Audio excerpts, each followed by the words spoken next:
Häromdagen träffade jag en oerhört modig person som med risk för sitt liv räddade över 1000 människor. Han har jämförts med Schindlers list och Raoul Wallenberg.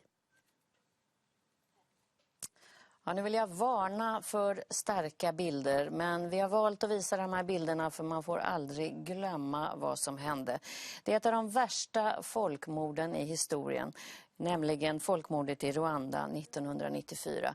Det här är bilder som visades i våra nyhetssändningar och det var efter att presidenten som tillhörde folkgruppen Hutu mördades som Hutu-regimen systematiskt gjorde utrensningar av tutsier och liberala hutier. Under 100 dagar dödades 800 000 människor.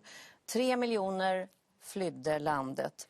Och i Rwanda-tribunalen vid internationella brottmålsdomstolen i Haag så har 47 personer dömts för det här folkmordet. Det finns också en film som har visats. En film som heter Hotel Rwanda. Och det är en story som är byggd på verklighet. En man som var ansvarig för det här lyxhotellet och drev det som anställd. Och så kom det allt närmare och då räddade han liv. Han räddade oerhört många liv till slut. Och det var i siffror 1268 personer. Den mannen finns i verkligheten och han sitter här hos mig här nu. Welcome. Welcome, Paul. You're here visiting Sweden. Tell me why. Because this is a long time since this happened, but you're still here. Actually, I've come to Sweden for many reasons. One of the reasons is because I'm a member of Ambassador Edelstam Foundation, and I'm a member of the board. So I have come for that foundation as well. And I was speaking there last night.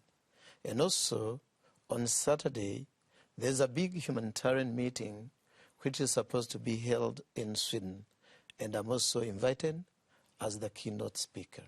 However, I've also come to meet government leaders in this country, politicians, policymakers, so that I can still raise awareness about what is going on in Rwanda and also in the Great Lakes region of Africa. You were fortunate to escape with your family and with 2 small girls that were your nieces. And since then you've been living outside of Rwanda. Actually, I did not leave in 1994 as Hotel Rwanda portrays. I stayed in Rwanda believing that we're going to rebuild a nation, but could not make it because in 1996 I was almost assassinated and I fled the country, went to exile. Of course, as you say, with my whole family, my wife and my children, and also the 2 nieces who are also our daughters. And maybe for the information of the audience, these 2 nieces are now university students. The elder one is now a junior in Georgetown University in Washington, D.C., and her sister is a sophomore in Northwestern University, Chicago. Let's go back to the story, which is so important, and I was very moved by the movie, and it's built on your life story, what happened at the hotel. You were the manager at the hotel, and it was a luxury hotel, and you had a good life and a good job, and then this happened. All of a suddenly, on April 6, 1994, all that we had built, everything we had been seeing, just completely changed. And we saw everything upside down. We saw 1 million people being hacked to death. This is what the international community and the whole world, and even ourselves, can never grasp. 1 million people being killed in 3 months. That is an average of about 10,000 people being killed every day. That is huge. No one can grasp that. And the thing was common but complicated because your wife she is a Tutsi and you were a Hutu. So you had this mixed marriage which was normal, and this was not an quite unusual situation, but it became very dangerous. For me, I think this not was the first experience. I was born and raised in a mixed couple. My father and my mother, one was a Hutu, another one was a Tutsi. So I'm used to that. I was born in that kind of environment. This was not new to me. But however, I followed my father. This is a tradition in Rwanda. We are father's children. So if your father is a Hutu, you become a Hutu. If he's a Tutsi, you become a Tutsi. We should. I'm going to show you a footage from the movie, and there you have to decide in a second what to do, and it's a very difficult choice you have to make. Thank you. I have them, I've got them. Traitor! These are Tutsi cockroaches! Let me explain, sir. Please, wait. Shoot them. Shoot them. Please, don't use guns. Don't. It's easy.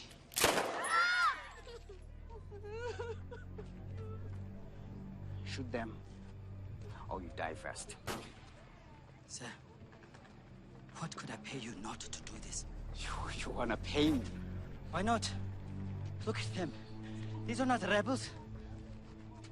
Soon they will be worthless to you. Why not take some money for your work? How much? You name a price.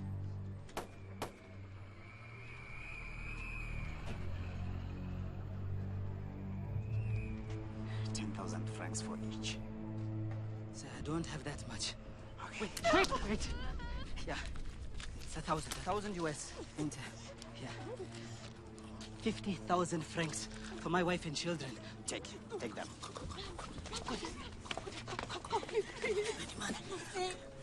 Hey. Get it.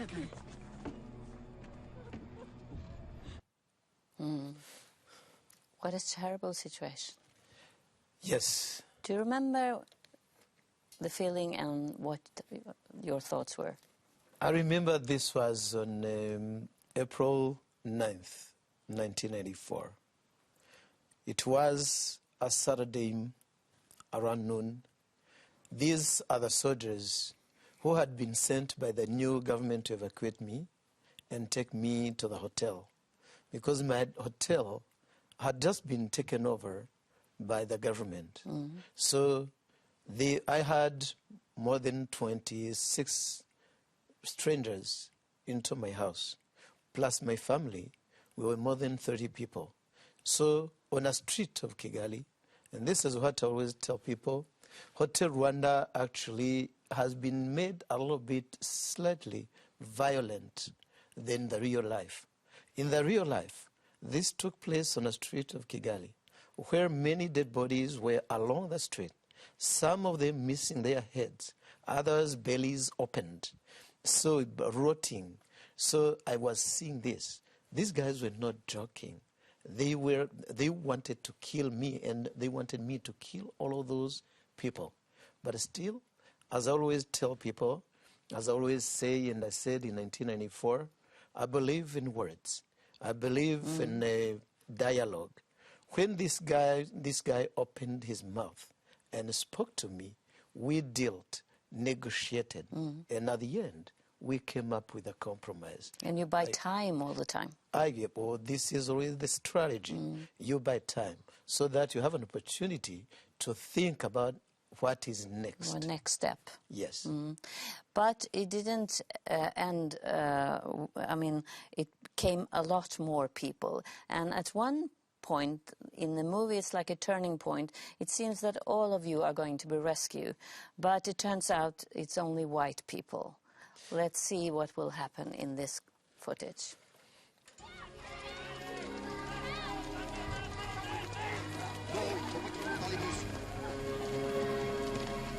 Thank you for being here. Thank you very much. Thank you. No Rwandans. What? Foreign nationals only. Sorry, Father. Those were the orders. But you can't leave the children behind. Sorry, Father. We have our orders. You can't leave them. We can do no more. Father, it is of no use. These men are not here. They are not here to help us. Please, there is nothing we can do. Get your people on the bus. I will take care of the others.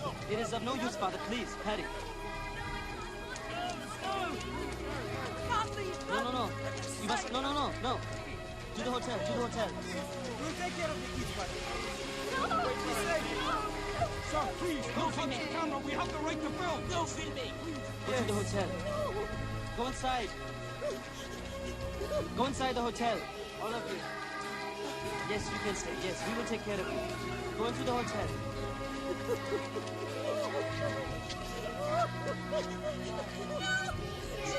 Go to the hotel. Go inside. Go inside the hotel. So it turned out that the world was just looking at all this, and you were left behind.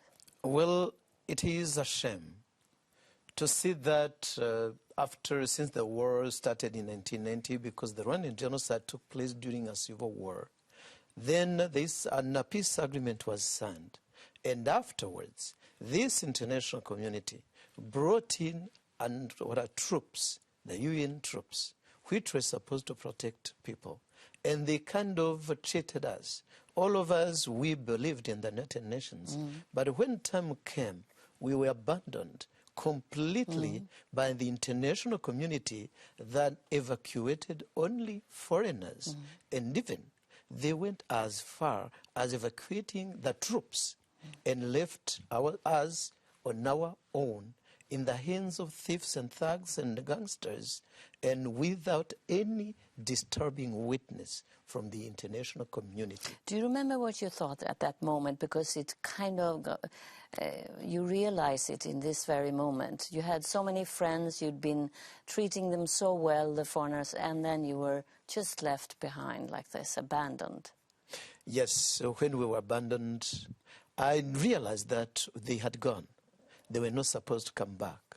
But however, I kept phoning, calling the international community once again, knowing purposely that when they pulled out, I was there. I saw them. But I wanted to shame them, to keep disturbing them, so that at least their conscience would always psychologically torture them. This is why I was calling the White House. I was calling the State Department. I was calling Brussels, the EU. I was calling Belgium. I was disturbing the United Nations. I was disturbing even the Peace Corps.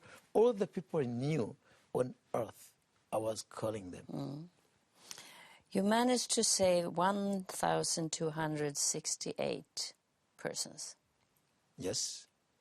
I managed to help 1,268 lives, and fortunately, each and every person who came to seek asylum in the Hotel de Micolin just came out safe. No one was killed, no one was beaten, no one was taken out.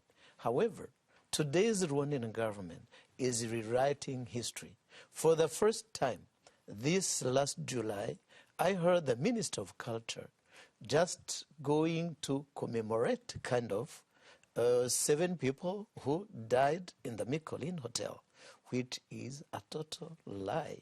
And today you have a kind of small monument which they have just built at the Micolin Hotel. So history, unfortunately, always repeats itself and does never teach us any lessons. And people, the winners, always keep rewriting it again and again and again and again. Do you believe that the history will repeat itself? After, we never learned. After what we went through in 1994, I thought that we had learned more than enough. I thought that each and everyone has had enough experience, and this was never going to happen anymore. But however, it has always been like that, unfortunately. After World War II, after the Holocaust, we said never again. And we are still saying never again. But I always ask myself, does never again mean never again? No, it doesn't. However, this is my foundation's mission, to make never again, never again.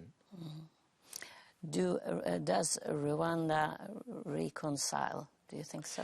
Rwanda has not yet started reconciling, because as long as Rwandans from both sides, from the Hutu and Tutsi side, do not sit around a table in a face-to-face and talk as we are talking right now, bring the whole truth of what has been happening through history for more than 50 years. As long as this is not yet done, then we are aiming to nowhere.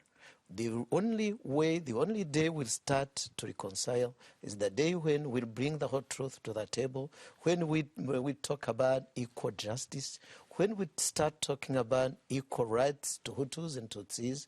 That is the only time when we'll have a sustainable peace for Rwanda and the whole of the Great Lakes region. Thank you so much for visiting my show, and good luck with your important work, really. Thank you. It's my pleasure. Mod handlar det om. Alldeles strax så ska ni få möta de här personerna som jag har bjudit på lunch.